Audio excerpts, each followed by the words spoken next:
The story that we are breaking right at the very top tonight, the SEBI has given, the Securities Exchange Bureau of India has given a clean chit to the Adani Group.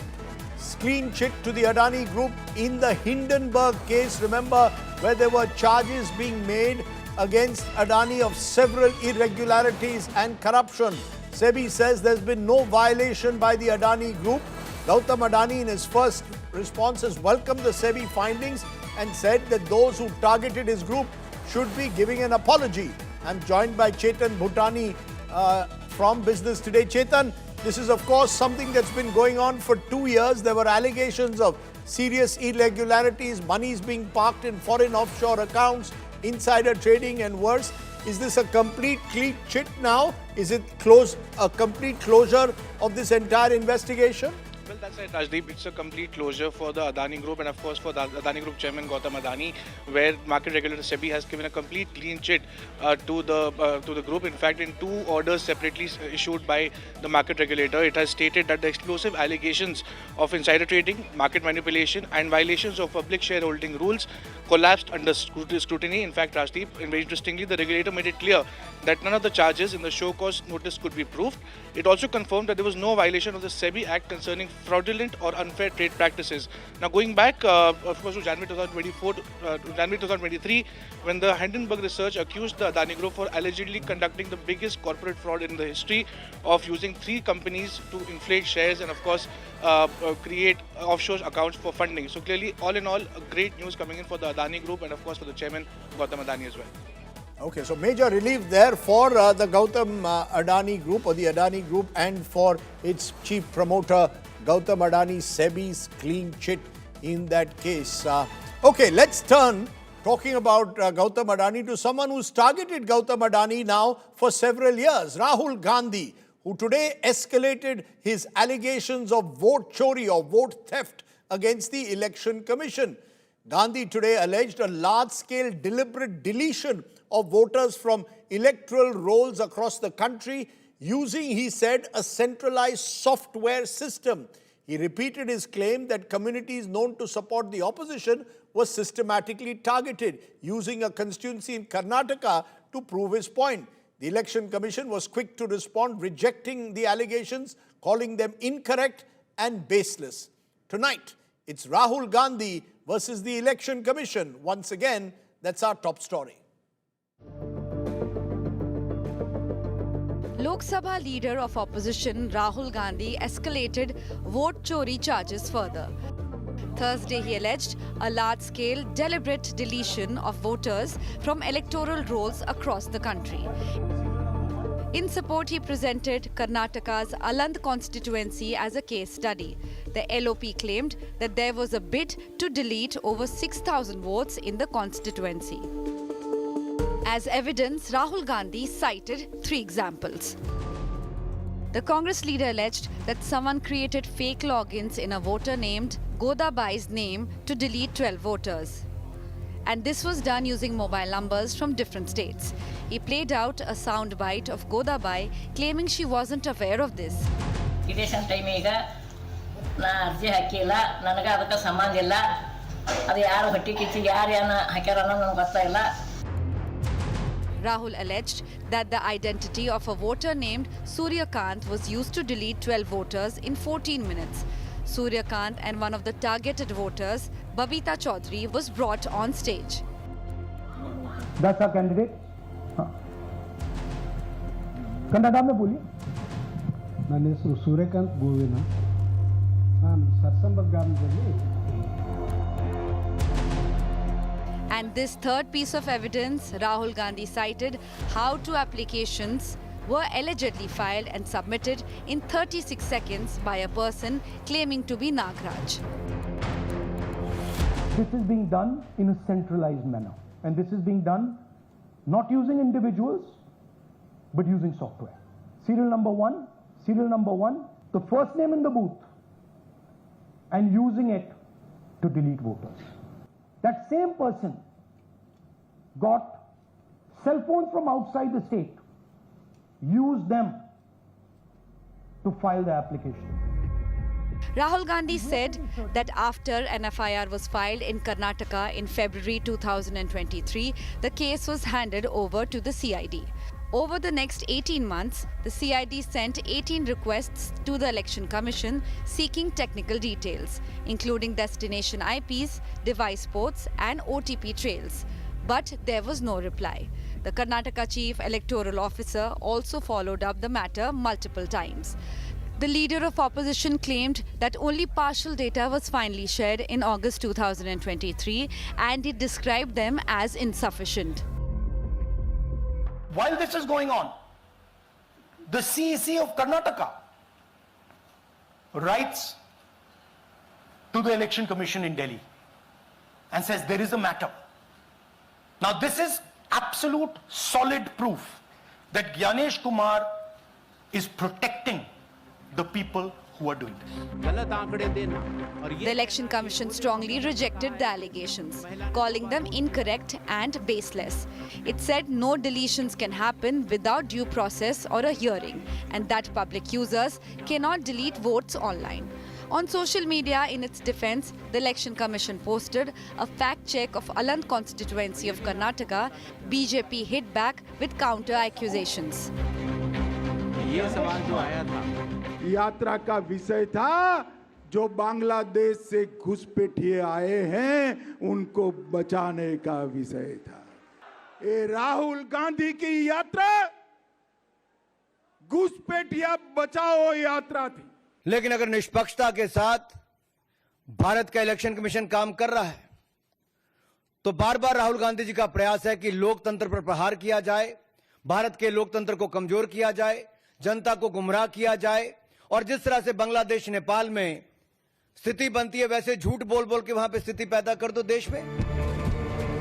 Earlier this month, after wrapping up his voter Adhikar Yatra, Rahul Gandhi had promised to soon drop a hydrogen bomb of irrefutable evidence of vote theft.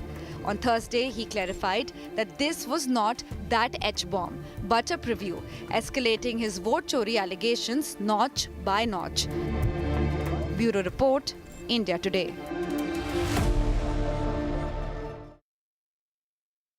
And joining me now is the first of my special guests, N. Gopalaswami, is former Chief Election Commissioner. Appreciate your joining us, Mr. Gopalaswami. Let's cut the chase, go straight to the big question. Rahul Gandhi in his press conference today went a step further in targeting the Chief Election Commissioner, claiming that there has been widespread deletion and addition of voters using a centralized software, using phones outside a particular state, and then claiming that the CEC protected those so-called vote chores, even though there was an inquiry being carried out by the Karnataka CID. How do you respond when Rahul Gandhi makes these kind of allegations against the Chief Election Commissioner, that he's protecting vote chores? I thought the Election Commission has already responded to it already. I just saw that below, I mean, in your channel itself, I saw that information. They have said that the case was actually initiated by the Election Commission officials in Karnataka, in that particular district. And then it was handed over to the CID by the officers there. And whatever information they asked for has been given to them. Sir, but there will be those who will say that's a very routine response that we handed over the case to the CID, because the fact is Rahul Gandhi claims that the Karnataka CID has since written on 18 occasions to the Chief Election Commissioner or the Election Commission, asking for specific additional information that would help them nail, they claim, those who are behind this attempt to infiltrate the rolls, but they've been stonewalled on each occasion by the Election Commission. I don't think that is quite correct, in the sense that, you know, the information which was asked for has been fully given. So, in fact, my information is that the IO has changed. The IO is now asking for some other information, but they will, of course, in due course, they will give it. So, 18 months and 18 letters, let's not go by that number, because information was given immediately in 2023 itself. Okay. And thereafter, very recently, the IO has changed in this particular case, and he is wanting to investigate in a different fashion altogether. That's fine, because after all, the case has been filed by the Election Commission itself. So there is no reason why they should not share information. They have already shared. And if this additional information is something which is available with them, they will certainly share it. But Mr. Gopalaswami, Rahul Gandhi has also in that press conference today given and named specific individuals, some of whom are present, who claimed that their names were misused by filing these applications for deletion to delete the names of their own neighbors in the Aland Assembly constituency, numbering to more than 6,000. Such applications were filed, some at 4 a.m. in the morning. Let me, but it is also mentioned there in the reports, I mean, of the Hindu of the 5th of September, that the neighbors said we were never made it. And thereafter, my information is also that some people have been apprehended and their inquiry is going on. This is my information. Maybe, I mean, this information is second-hand. It's not come from the Election Commission sources, but somebody else. Therefore, I am not fully wanting to stand by that. But my information is also they have apprehended some people. But this confirmed information is that the IO changed and the new IO has asked for additional information, which of course the commission will give, because after all, it is the commission which started the case. And one more thing I must add here. Immediately in 2023 itself, after looking at this particular attempt, the commission made one change in its approach to such online requests, that it is now restricted it to only 6 numbers. I mean, you can't make more than 6 requests from one and the same IP. Before that, there was no such restriction, and therefore a very large number was made from a few numbers. Now that restriction has also been placed in order to ensure. But one thing I wanted to make to all the viewers very clear, notwithstanding anything you make a request online, no online request is acted upon without field verification. That's very important. Without field verification. In fact, it is a field verification in this particular case that revealed that there was something wrong. In fact, one of the BLOs got the message about removal of some name of somebody, and she checked up and found that it was not correct, and therefore she then started looking at all these. Okay? Meanwhile, the central office from Karnataka itself, they immediately instructed that all this are coming. You better watch out, and therefore all this was done by the Election Commission officials and in the field, and it is the Election Commission officials in Karnataka who went and complained, who gave the complaint. In fact, my information is that very high-level meeting. 1 minute, let me finish. Very high-level meetings are held by the CEO of Karnataka, along with DIG and other senior officials of the police department, way back in 2023 itself. So the original complaint was made by a Congress candidate in February 2023, but what you're saying is that the EC initiated based on that complaint an inquiry and therefore cannot be held responsible or guilty of trying to hide the vote chori. Are you therefore telling me on the show tonight that Rahul Gandhi's allegations are baseless? The EC has nothing to hide? And if they have nothing to hide, is that what you're claiming, that they have nothing to hide? Doodh ka doodh, pani ka pani? Absolutely. You can't put it in, I mean, you put it in terminology which even I could not have said. Are you therefore saying, Mr. Gopalaswami, that there should be no inquiry at all? Because remember, Rahul Gandhi is referring to allegations that he's now making that there's a constituency in Maharashtra where additions were made misusing a centralized software. Are you saying that the EC should not order an independent inquiry, that this one EC press note is enough and the fact that they filed an FIR in February 2023 is enough, sir? No, you are putting words in my mouth. I never said that. Since the case is being investigated already, where is the question of not inquiring into it at all? The case is being investigated by the Karnataka Police, CID. That's what it is. And the new IO who has come, he has said that you give me additional information. Sir, but if it is happening in one constituency in Karnataka, that led to people getting apprehended, that there was the very fact that there was an attempt made through online to delete voters illegitimately, it could be happening across the country. Therefore, does this not need, Mr. Gopalaswami, a wider investigation, sir? So if it had happened elsewhere, it would have come out like this. Because I'll repeat it again, no change in the electoral roll is made either for deletion or for inclusion or for change in the address, but without any field verification at all. So there is no question of it escaping any official of the Election Commission. So we are also seeing, if I may say so, now personal attacks being made. Rahul Gandhi targeting Gyanesh Kumar, Chief Election Commissioner, he in turn targeting Rahul Gandhi. All of this, is it not eroding faith and credibility in the institution of the Election Commission somewhere, sir? You see, the point is who made the allegation first. He must think it over.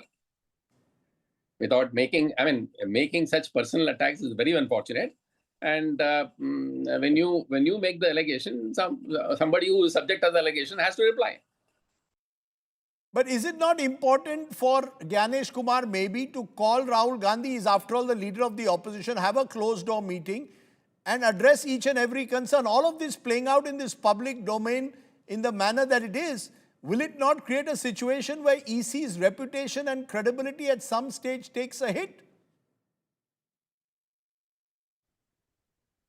My dear sir, I am sorry to say this. It seems that the effort is for doing this. That's what it seems to me. If the Rahul Gandhi wants the EC's credibility was to be go hit and find out what it is, either on his invitation, I remember somewhere he's mentioning that he did invites. Okay, if on his invitation, or you could write a letter saying that I have very serious things to discuss, I will come over. I mean, who said no? Nobody will say no. No election commission officials have never said for any party, any representative coming and meeting them and discussing issues with them. So from what I gather, you're giving a complete clean chit to the Election Commission. Are you telling me today there is absolutely no reason to believe that the election voter rolls in this country are contaminated in any manner with deletions and additions being made in a possibly illegal manner? Now, again, let me tell you one thing. The election rolls, there will be mistakes always. Not today. This is nothing new. Way back in 1983, there was a court case filed in West Bengal. No election should be held because the electoral rolls have contained mistakes. The Supreme Court said no electoral roll will be perfect 100%. Therefore, mistakes will be there, and that's not the reason why election should be postponed. So mistakes will be there. I am taking only one small example. If you don't make correction every day, there will be at least 5 instances. I mean, if you take one polling station, at least 2 or 3 instances either of death or of shifting or of some other requirement will be there. So to say that the electoral rolls will be at all given point of time 100% correct it's not true at all. It can never be made that way at all. Mistakes will be there. The question is whether the mistakes are deliberately done by the Election Commission or papered over, or the mistakes are there and they have never made any attempt to find out. In fact, the SIR in Bihar is to correct all those mistakes. You know, it's interesting you mentioned the SIR or the Special Intensive Revision in Bihar, sir. Do you believe that the SIR is a genuine exercise to purify the electoral rolls, or is it an exercise as alleged by the opposition to exclude several bona fide voters, end up disenfranchising them in the manner it's taking place?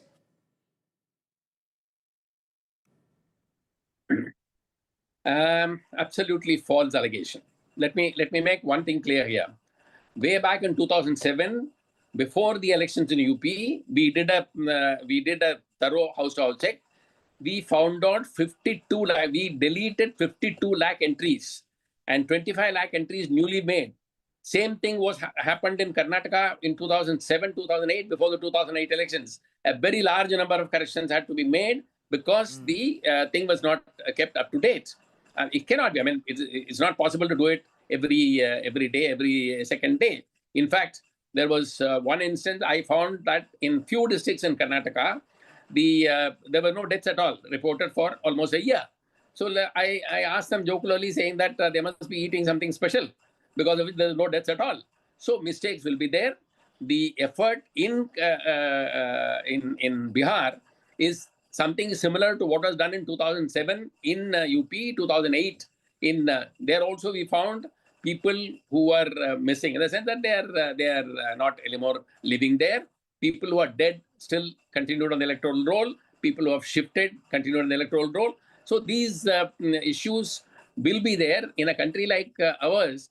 If you don't make any correction year to year, there'll be at least 7 to 8% difference in the electoral roll.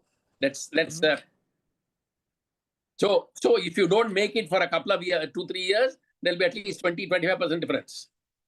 So you don't think that this exercise is being done in haste on the eve of an election in Bihar, that it should be done in a more transparent manner, taking all stakeholders into confidence? Otherwise, these allegations will continue, sir.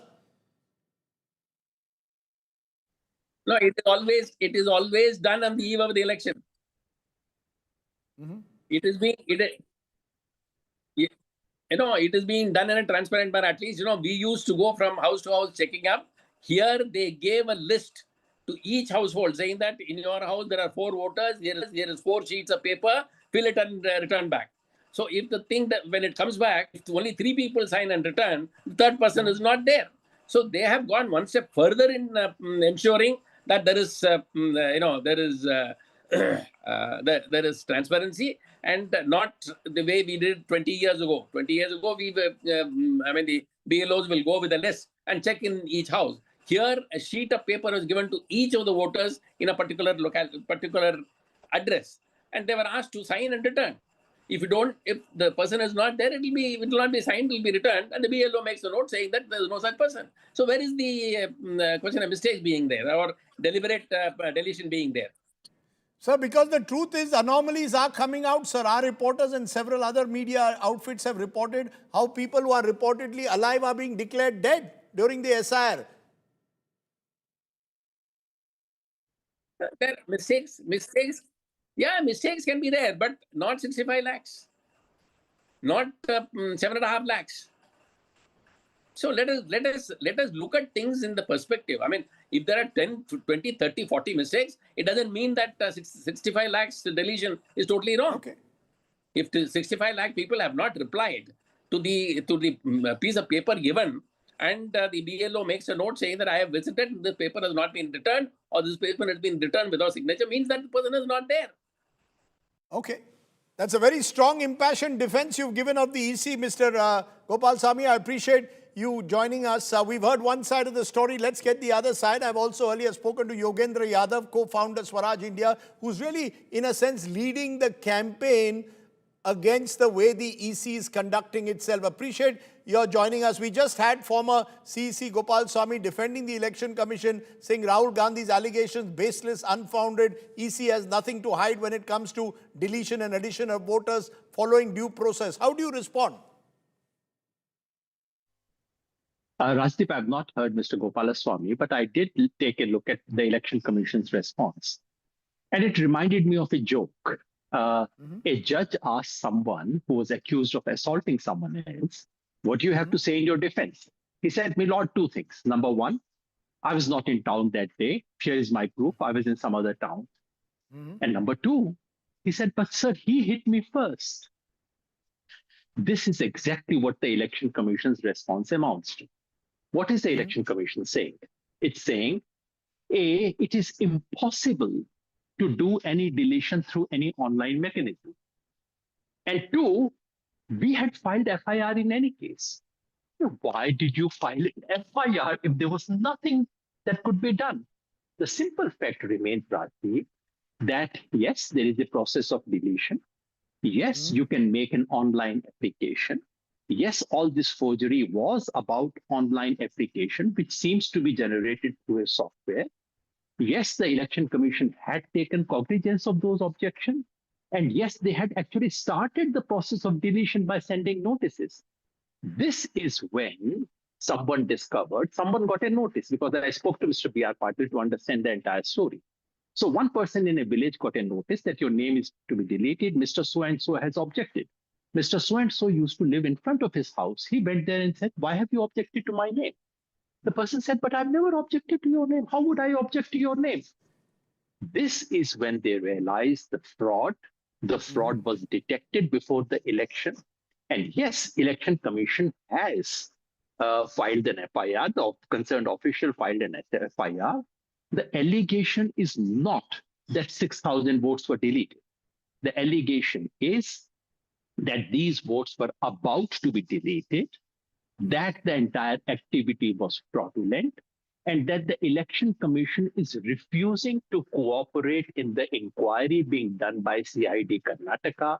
Election Commission is refusing to divulge the destination IP, OTP numbers through which all these things were done, and anything which would help enable them to track the device through which this fraudulence took place. If Mr. Gopalaswamy has given a response to that, then I'm not aware of it. But Election Commission hasn't given a response. No. I'll tell you what, sir. Sir, both Mr. Gopalaswamy and the Election Commission in the press statement they gave are emphasizing that they filed an FIR based on the charges which today Rahul Gandhi is putting up in February 2023. That they took cognizance of the complaint. They are the ones who made an on-field verification, and many of those deletions which had been wrongly done were removed. Based on the fact they claim that online applications are not enough for deletions, and they instead want to be commended for preventing a fraud from taking place. But Rahul Gandhi has chosen to target the EC, they say, by claiming the EC is protecting vote chori or the vote chores. That's the funny thing about it, Rajdeep. Just to get the story right, it is Mr. B.R. Patil, the Congress candidate, who detected the fraud. He approached the election officer. And election officer was quite upright. Election officer did what was required because Mr. B.R. Patil went and said, here are these 6,000 people who are about to be deleted. Please make physical inquiries. The inquiries were made. The application was found to be fraudulent. And therefore, those names were not deleted. But that is not what Rahul Gandhi is saying. Rahul Gandhi is not saying 6,000 votes were deleted. Rahul Gandhi is saying that when an FIR was filed, after which the CID Karnataka started an investigation, and CID Karnataka has written 18 times to the Election Commission to say, please help us locate the device. Please share the following information, which only you have.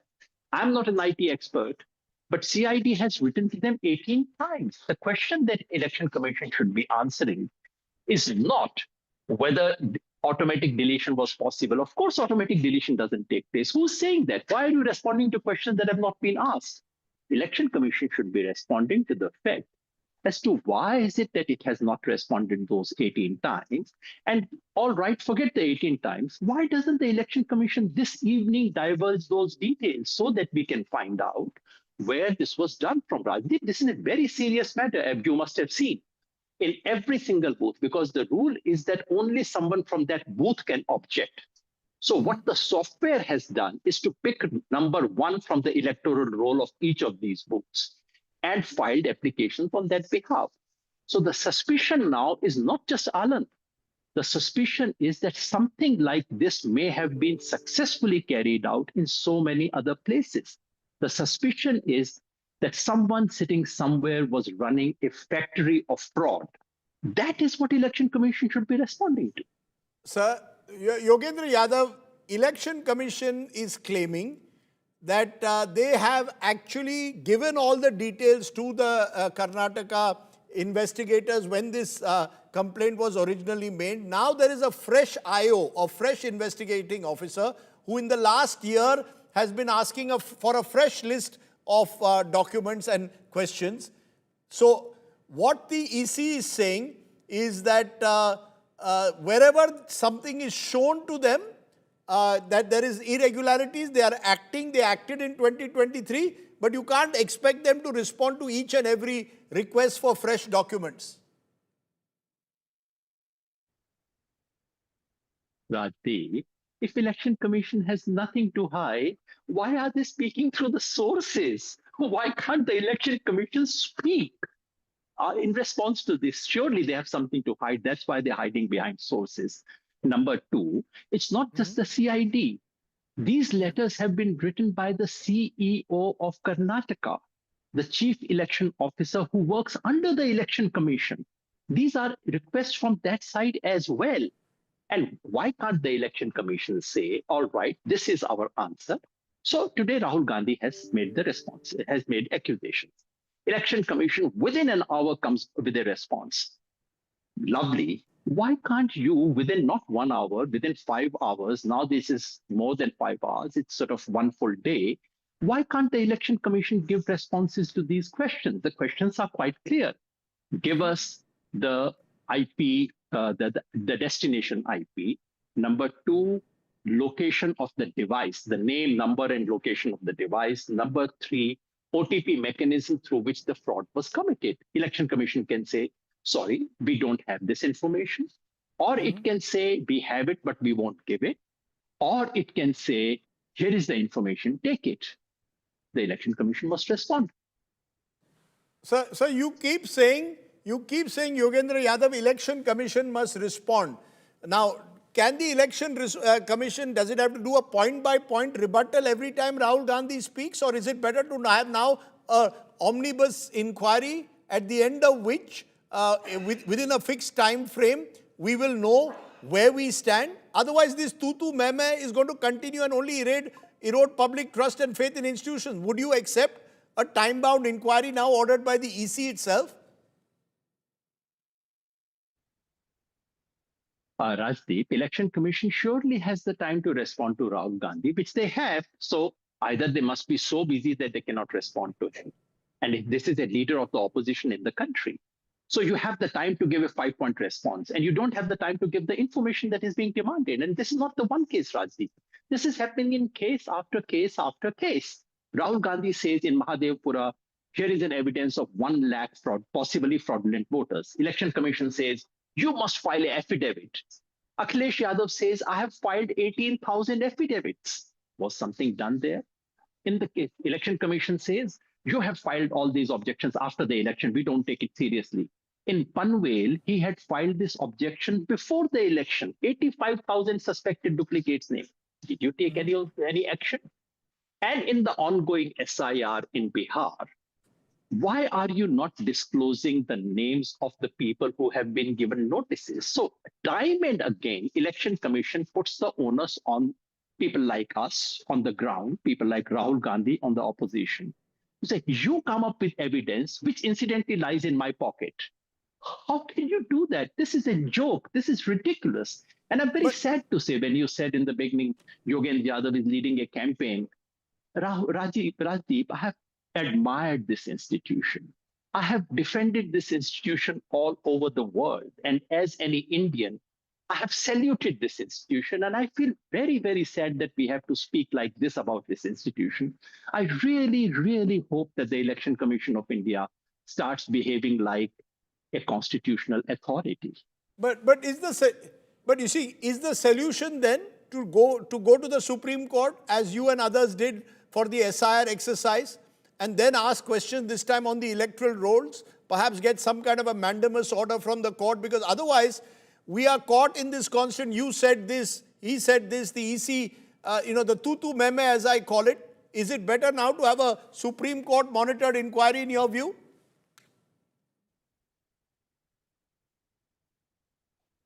If it's a one-time ordered inquiry, which is widespread, possibly yes. But let us remember, the court, Supreme Court or any other court, is after all a third umpire. You cannot take every no ball and every white ball to a third umpire. Third umpire steps in once in a while. And if everyone assumes that the 2 umpires who are on the field are actually not umpires, but part of the team, then what is left in the game? So I'm actually very sad. I don't want judiciary to step in everything. I really want the Election Commission. I mean, the field umpires cannot be replaced. Field umpires have to behave like field umpires. And if they continue to do what they are doing, I really don't see an end game to what's happening here. I'm actually very sad. I'm very apprehensive. And I would really, I don't want the court to lead everything in this country. You cannot ask the court to do the job of every other institution of this country. But is the answer there, is the answer, Yogendra Yadav, as the EC seems to suggest, look, we are going in for now a nationwide special intensive revision, a nationwide SIR exercise. We'll put in checks and balances. Are the anomalies that you and others have found in Bihar enough to suggest that there is something rotten even in the SIR exercise? Or are you willing to give them a benefit of the doubt as they go across the country saying, we are purifying the rolls. We will ensure there are no wrongful deletions, additions. We want to be transparent. Are you willing to give them the benefit of doubt? Rajdeep, I'm willing to not only give benefit of doubt, I would actually say it is Election Commission's duty and their right to clean the electoral rolls. However, what is called SIR is not a solution. It's a problem. Just to give you one single instance, the Election Commission in its own rules says that if there is one household where more than 10 electors exist, then there's something suspicious or funny about it. Please go and verify it. Now, Election Commission has conducted this SIR, which is supposed to be that lovely exercise where everything has been proved. Do you know the number of households in Bihar after the SIR has been done where there are more than 10 voters in a single house? Rajdeep, the number is 16,90,000 households. And the number of voters in those households is 2,78,00,000. Is this cleaning and pruning of electoral rolls? Have things got better or have things got worse? May I simply suggest that the Election Commission could please do old-style intensive revision, which is to say, ask the BLO to go from house to house, ask them to make inquiries. No need to get them to fill any form, no need to ask for any document, unless there is a special suspicion about someone. Just go house to house, good old style enumeration, just as the Census of India does, about which there is not much of a controversy. Just do that. And to begin with, if Election Commission really is serious about checking what they have done in SIR, may I suggest that Election Commission can ask a government agency, ask the NSSO of India, National Sample Survey, to conduct a 1% sample check of the accuracy of the electoral rolls in Bihar after the SIR. The nation will get to know the truth. May I, in conclusion, ask you a political question? There are those who say the opposition, the Congress in particular, are simply changing the goalposts. For a long time, they said something is wrong with EVMs. Now they've turned to electoral rolls. The truth, according to them, is the Congress and opposition is not good enough to win elections. Why are you blaming the EC for your own weaknesses and faults? Look, the fight between the ruling party and the opposition will go on. I don't expect opposition to praise the ruling party. I don't expect the ruling party to praise the opposition. The trouble is about the umpire. What is the umpire doing? If you suspect that an umpire is doing multiple kinds of problems, then can you say that, no, please bring only one complaint? No, don't bring 3 complaints. If you suspect that the game is being manipulated at multiple levels, obviously different kinds of complaints would come. Initially in Mahadevpura, the complaint was about suspected inclusion. In Aland, the complaint is about suspected deletion. There are malpractices. As many malpractices as you see, you would have as many complaints. And why is it that the BJP is responding on behalf of the Election Commission? Why doesn't the Election Commission respond? Why is it that it is, it should be a match between 2 teams? Why is it that the umpires are looking like part of a team? Yogendra Yadav, for joining me and telling me why you believe the EC has much to answer for. I appreciate you joining us. 2 sides of the story, no noise, information. Good to have that. Yogendra Yadav and N. Gopalaswami giving 2 sides of that big story. Let's turn to our other big story I want to focus on tonight, because it's an international story where Saudi Arabia and Pakistan today inked a major mutual defense pact and say they will now treat an attack on each other as an attack on both countries. Saudi Arabia's Crown Prince Mohammed bin Salman and Pakistan's Prime Minister Shahbaz Sharif sealing that important deal in Riyadh, with Pakistan's Army Chief Asim Munir also present. Under this deal, any aggression against either country will be treated as an act of aggression against both. Where does this leave India? Does this now formally legalize the use of Pakistani nuclear weapons to defend the Saudi kingdom? And how does India react, and how should India react to this new equation? Joining me now is someone who is seen widely as India's expert when it comes to Saudi Arabia. Talmiz Ahmed, former envoy to Saudi Arabia, joins me.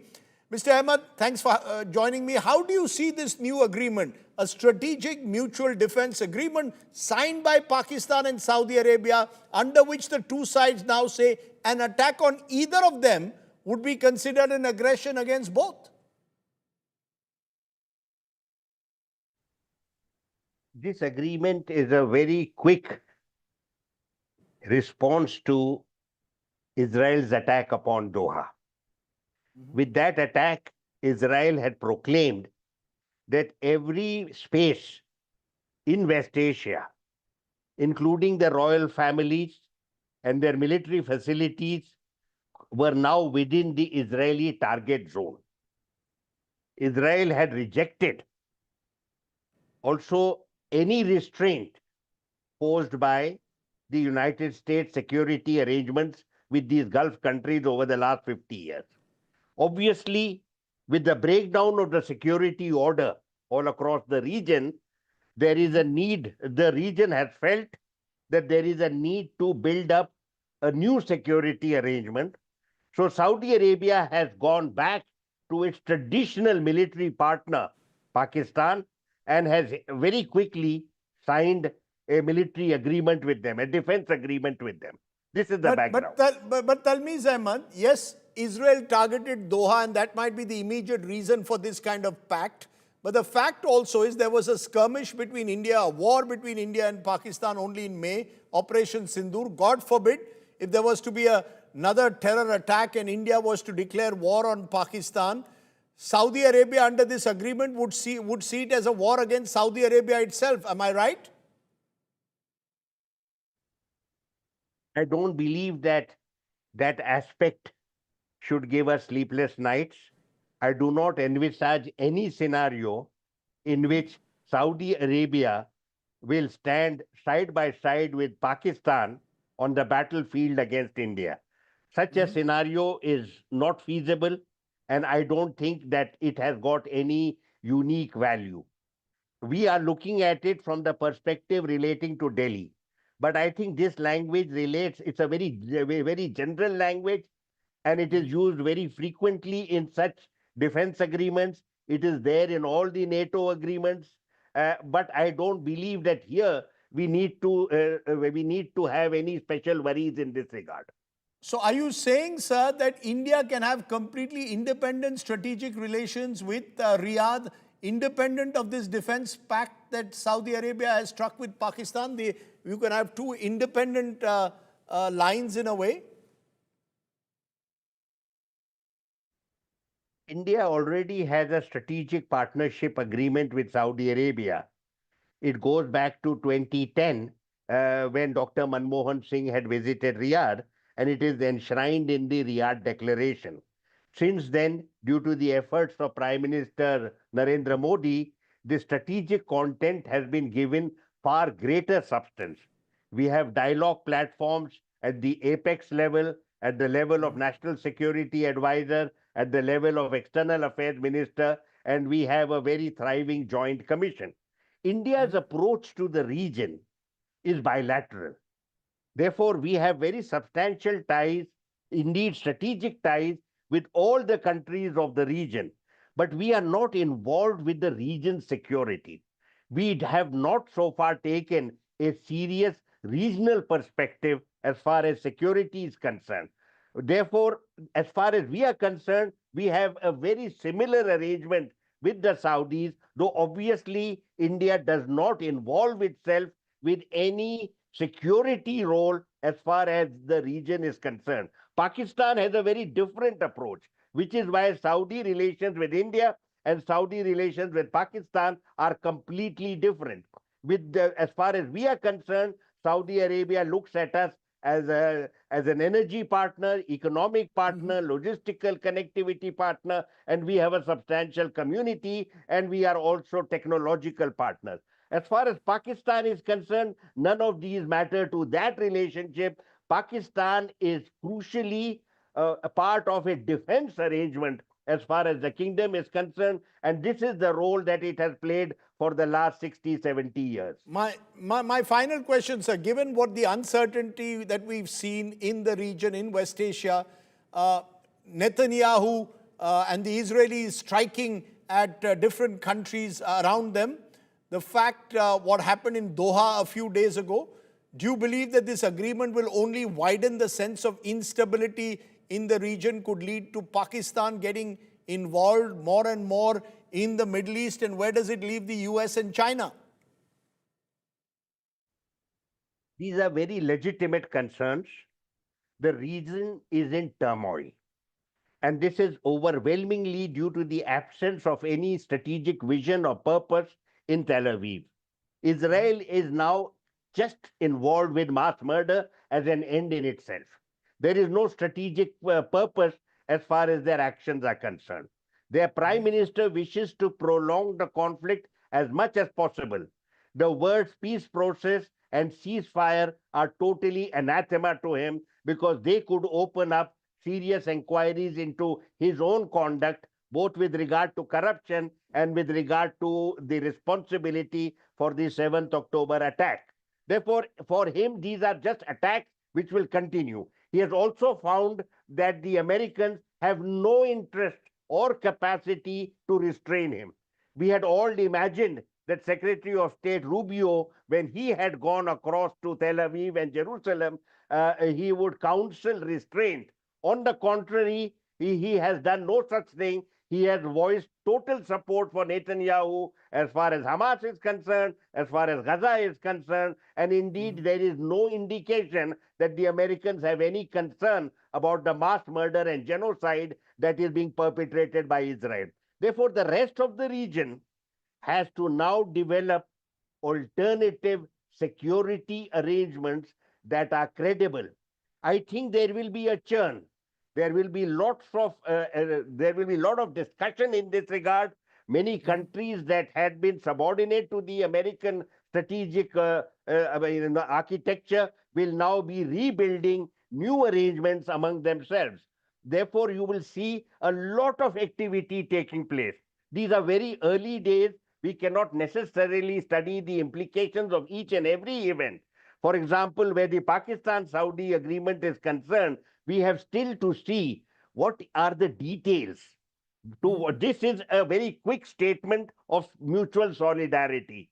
But what are the details? What is the role that is envisaged for Pakistan? And in what situations will its troops be engaged? Will there be major exercises that will bring their armed forces together? Will this agreement only confine itself to Saudi Arabia? Will other GCC countries also become partners? All of these are not known to us. Above all, we don't know what is the role of China. China is a very major economic and defense partner as far as Pakistan is concerned and as far as Saudi Arabia is concerned. Surely there could be a triangular arrangement between them for mutual benefit. Right. All of these are matters that we will be looking at in the coming weeks.